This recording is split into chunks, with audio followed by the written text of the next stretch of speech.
So now I'm going to cover the more developer features of the Datapack. We'll start out with the simplest ones. First, gun names. If you don't like the names of the guns as they are right now, you can always change them, either with an anvil or with commands to anything you want, like ag, right? So now it permanently has this name, and if I attach or scope in, scope out, or do anything with it, it's still going to have that name. Next are the custom game rules. I covered some of these last time, but there are a couple new ones. Catalog on load. This one basically is whether or not you get a catalog when you log in. There's also a manual on load. Same idea, except for the manual. Last new one is tracer, and this one I guess is the most interesting one. It basically, I'll just disable magazines.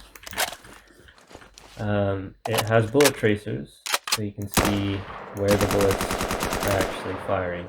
This is more of a debug feature, but I mean, it looks okay, so if you like it, you can turn that on. Alright, so next we have the gun builder.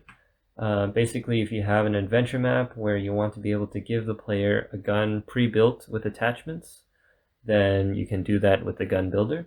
To use it, you do function mgs builder, and then you can choose the gun out of the available guns. Let's just do the AK-47, and then you do attachments, and you can attach anything you want. So let's do PSO1 scope.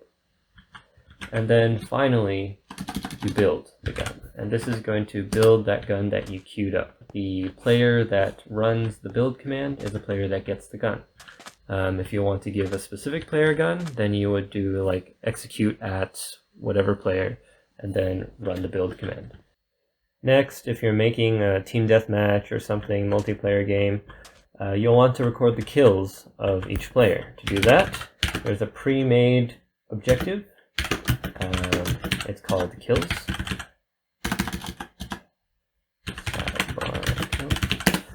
And you can see the kills. I already killed him once, but if I shoot him, it goes up.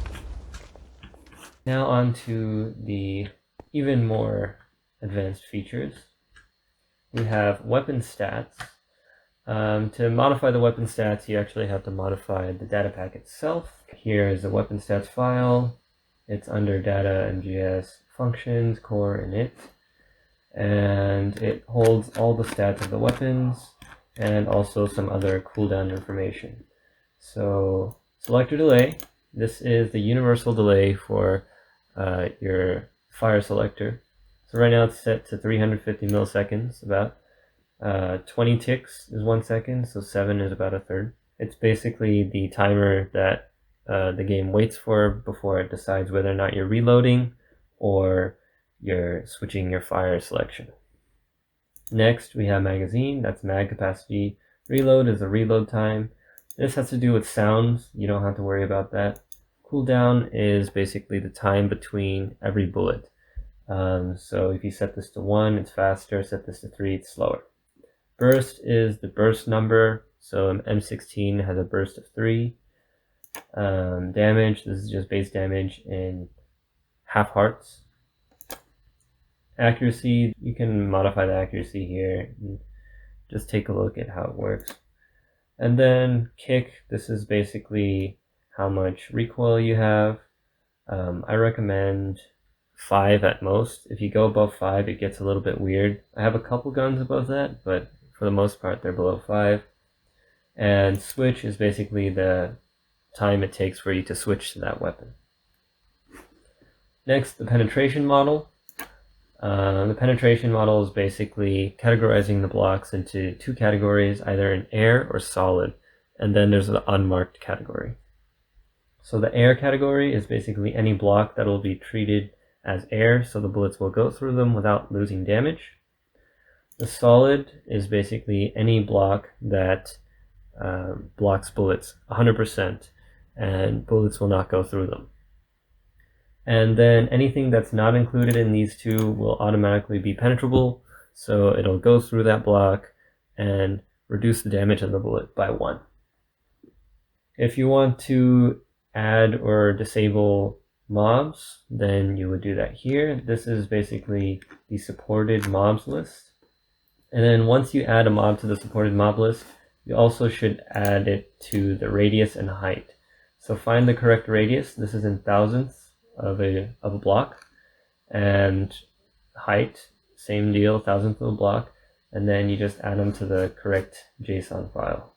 If you want to have a specific trader or something that doesn't get affected by damage, for example this creeper, I don't want this creeper in particular to be damaged, then I can do scoreboard players set at E, let's do type equals creeper, and we want to set his radius to 0 and his height to 0.